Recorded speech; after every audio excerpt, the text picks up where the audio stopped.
કારમાં આગ ભભૂકી। ભચાઉથી સામખિયાળી તરફ જતા નેશનલ હાઈવે હેલીપેડ પાસે એક કારમાં લાગી આગ।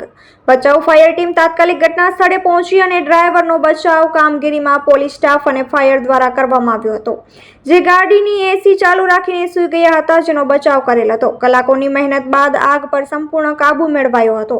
આ કામગીરી ભચાઉ ફાયર બ્રિગેડ ટીમના લીડર પ્રવીણભાઈ દાફડા, કુલદીપભાઈ ગંઢેર, શક્તિસિંહ સોઢા જોડાયા હતા અને આગને કાબૂમાં લીધી હતી। રિપોર્ટ બાય ગન્ની કુંભાર, ભચાઉ।